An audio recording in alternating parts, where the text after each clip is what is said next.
बच्चों, आज हम पर्दा कहानी पढ़ेंगे जो कि यशपाल द्वारा लिखी गई है। चौधरी पीर बख्श के दादा चुंगी के महकमे में दरोगा थे। आमदनी अच्छी थी। एक छोटा पर पक्का मकान भी उन्होंने बनवा लिया। लड़कों को पूरी तालीम दी यानी पूरी शिक्षा दी। दोनों लड़के एंट्रेंस पास कर रेलवे में और डाकखाने में बाबू हो गए। चौधरी साहब की ज़िंदगी में लड़कों के ब्याह और बाल बच्चे भी हुए, लेकिन ओहदे में खास तरक्की न हुई। वही 30 और 40 रुपए माहवार का दर्जा। अपने ज़माने की याद कर चौधरी साहब कहते, वो भी क्या वक्त थे।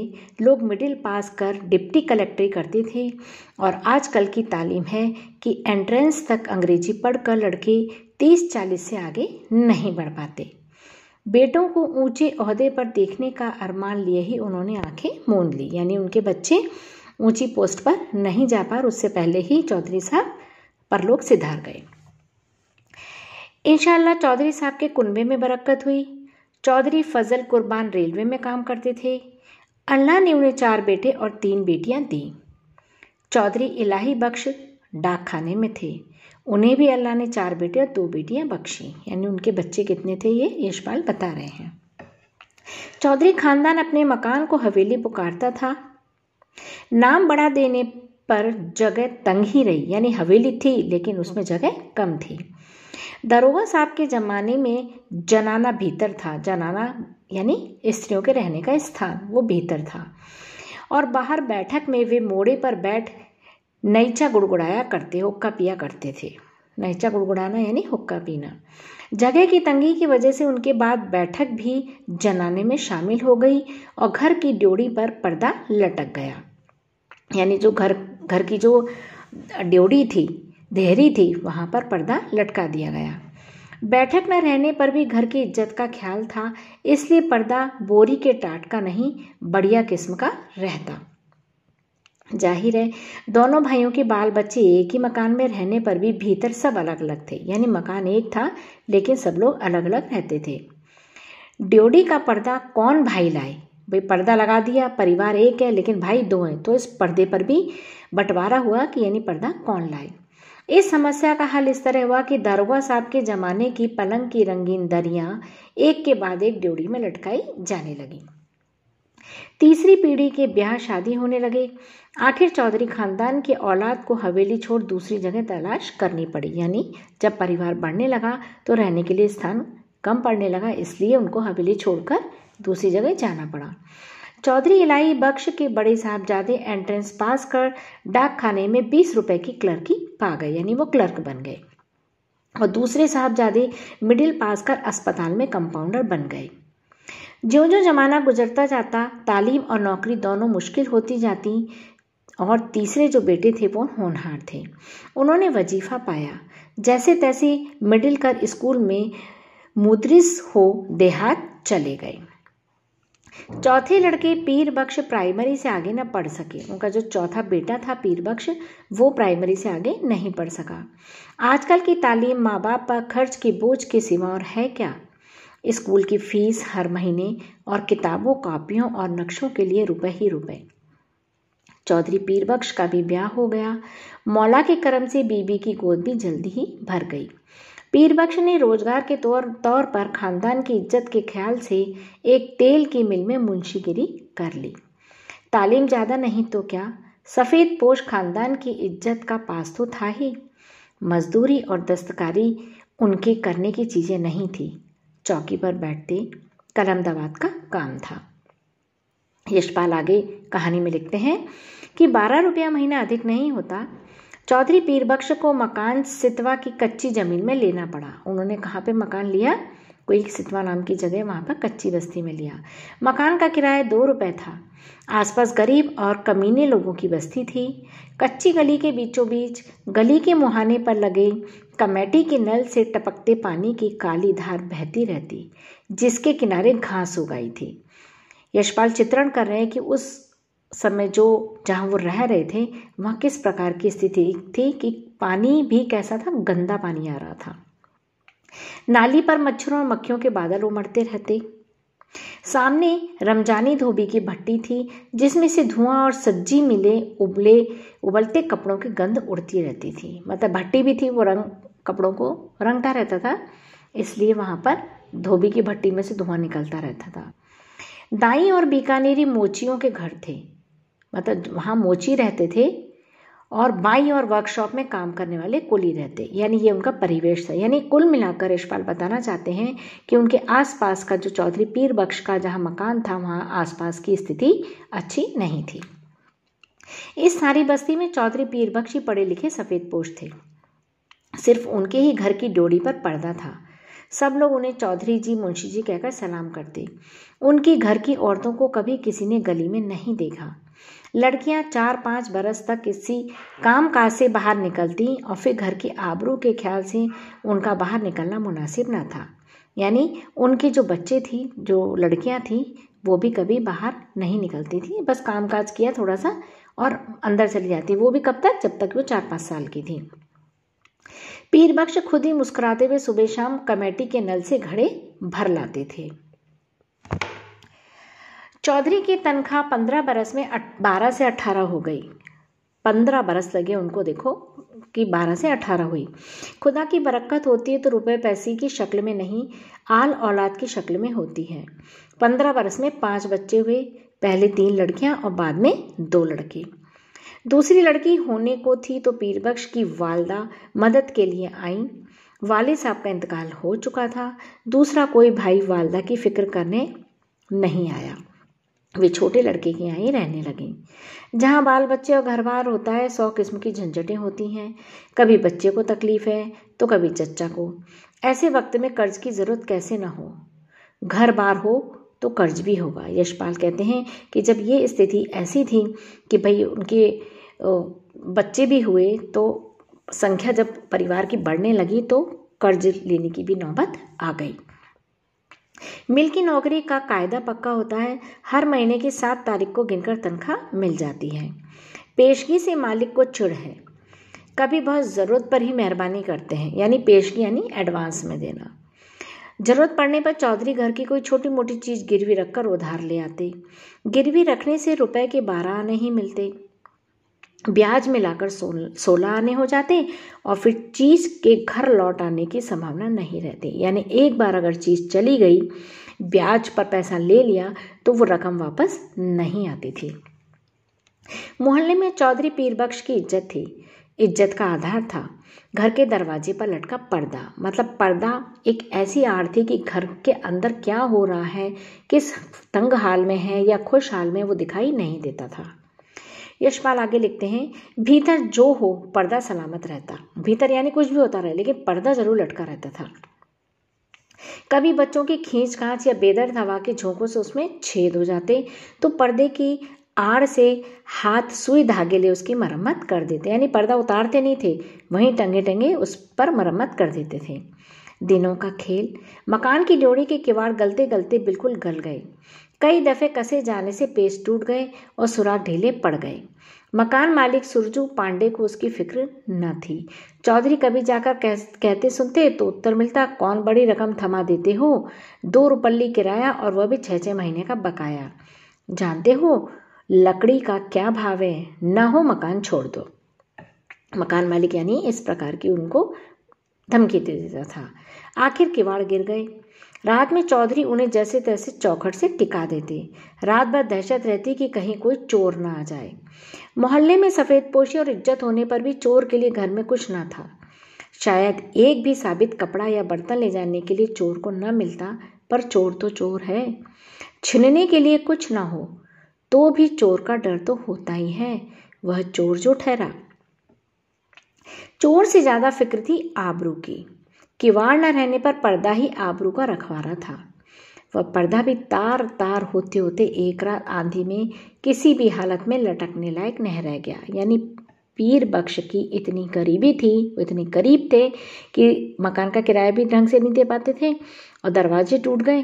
पर्दा जो लटका हुआ था तो उसमें भी छेद हो गया, खूब छेद हो गए। तो आगे बच्चों यशपाल बता रहे हैं कि जब पर्दा भी लटकने लायक नहीं रहा तो दूसरे दिन घर की एकमात्र पुश्तैनी चीज़ यानी दरी दरवाजे पर लटक गई।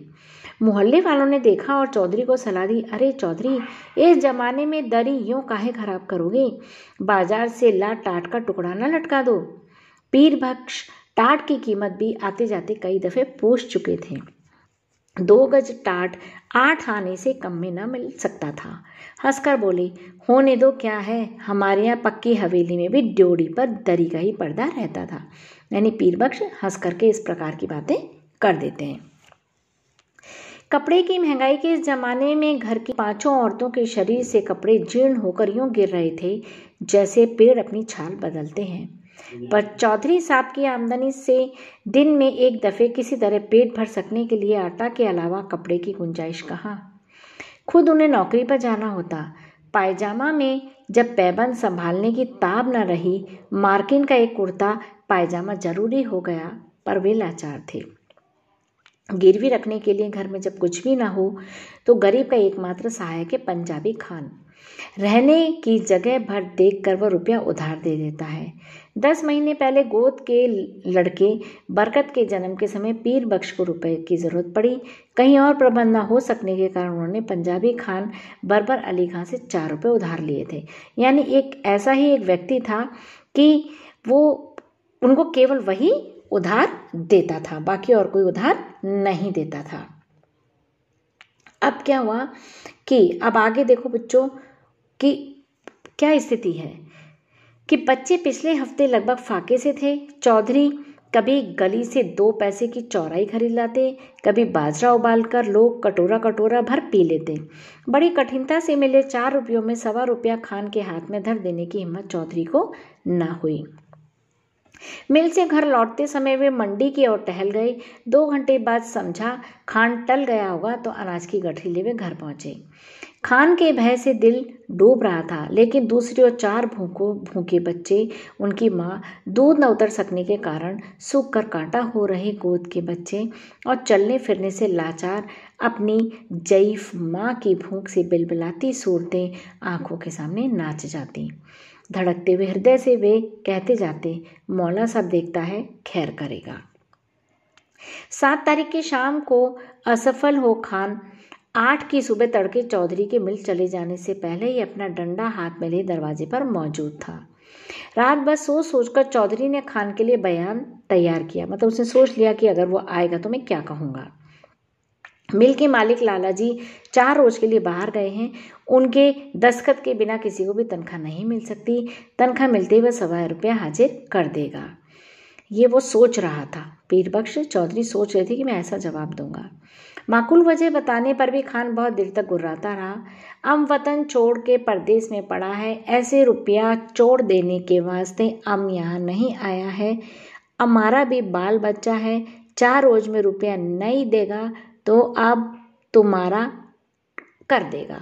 ये यशपाल ने उस लैंग्वेज में लिखा है कि जिस प्रकार से खान साहब बोलते हैं। 5वें दिन रुपया कहाँ से आता। तनख्वाह मिले अभी हफ्ता भी नहीं हुआ। मालिक ने पेशगी देने से साफ इनकार कर दिया। 6ठे दिन किस्मत से इतवार था। मिल में छुट्टी रहने पर भी चौधरी खान के डर से सुबह ही बाहर निकल गए।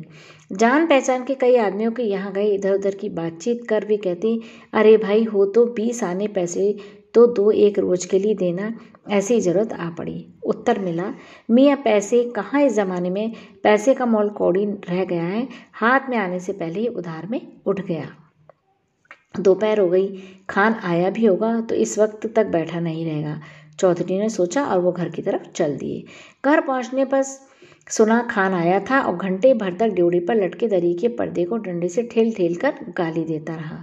पर्दे की आड़ से बड़ी बीबी के बार बार खुदा की कसम खा यकीन दिलाने पर कि चौधरी बाहर गए हैं, रुपया लेने गए हैं, खान गाली देकर कहता, नहीं बच्चा, चोर भीतर में छिपा है, हम 4 घंटे में फिर आता है, रुपया लेकर जाएगा, रुपया नहीं देगा तो उसका खाल उतार कर बाजार में बेच देगा, हमारा रुपया क्या आराम का है।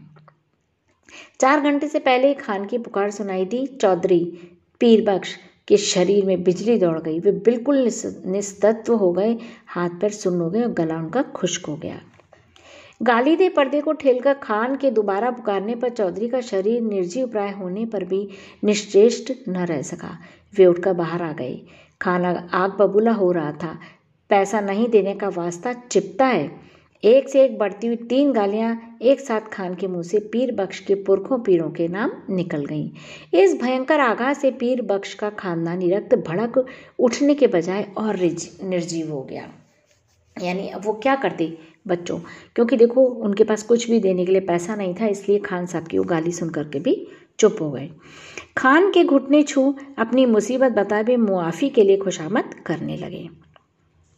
खान की तेजी बढ़ गई। उसके ऊंचे स्वर से पड़ोस के मोची और मजदूर चौधरी के दरवाजे के सामने इकट्ठे हो गए। खान क्रोध में डंडा फटकार कर कह रहा था, पैसे नहीं देना था, लिया क्यों? तनख्वाह किधर में जाता?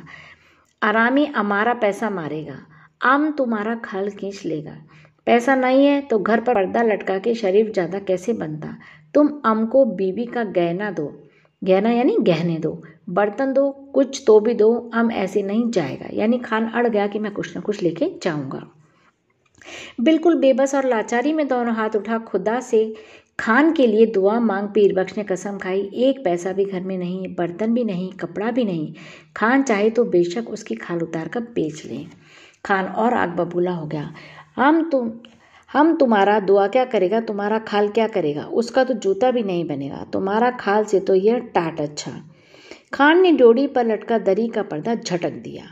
ड्योढ़ी से पर्दा हटने के साथ ही जैसे चौधरी के जीवन की डोर टूट गई, वह डगमगाकर जमीन पर गिर पड़े। इस दृश्य को देख सकने की ताप चौधरी में नहीं थी, परंतु द्वार पर खड़ी भीड़ ने देखा। घर की लड़कियां और औरतें पर्दे की दूसरी ओर घटती घटना के आतंक से आंगन के बीचों बीच इकट्ठी हो कांप रही थीं। सहसा पर्दा हट जाने से औरतें ऐसे सिकुड़ गईं जैसे उनके शरीर का वस्त्र खींच लिया गया हो। वह पर्दा ही तो था जो घर भर की औरतों के शरीर का वस्त्र था। उनके शरीर पर बचे चिथड़े उनके 1/3 अंग ढकने में भी असमर्थ थे। जाहिर भीड़ ने घृणा और शर्म से आंखें फेर ली। उस नग्नता की झलक से खान की कठोरता भी पिघल गई। ग्लानि से थूक पर्दे को आंगन में वापस फेंक क्रुद्ध निराशा से उसने लाहौल बिला कहा और असफल लौट गया। भय से चीख कर ऊँट में हो जाने के लिए भागती हुई औरतों पर दया कर भीड़ छट गई। चौधरी बेसुध पड़े थे। जब उन्हें होश आया, ड्योढ़ी का पर्दा आंगन में सामने पड़ा था, परंतु उसे उठाकर फिर से लटकाने का सामर्थ्य उनमें शेष न था। शायद अब इसकी आवश्यकता भी न रही। पर्दा जिस भावना का अवलंब था वह मर चुकी थी। यहाँ बच्चों यशपाल ने बहुत ही मार्मिक चित्रण करके ये बताया है कि एक पर्दा ही था जो उनकी गरीब स्थिति को छुपा रहा था, लेकिन वो पर्दा जब गिर गया तो जब सब लोगों ने उनकी स्थिति देख ली तो उनमें इतनी हिम्मत नहीं थी कि मैं दोबारा पर्दा लटका सकूं।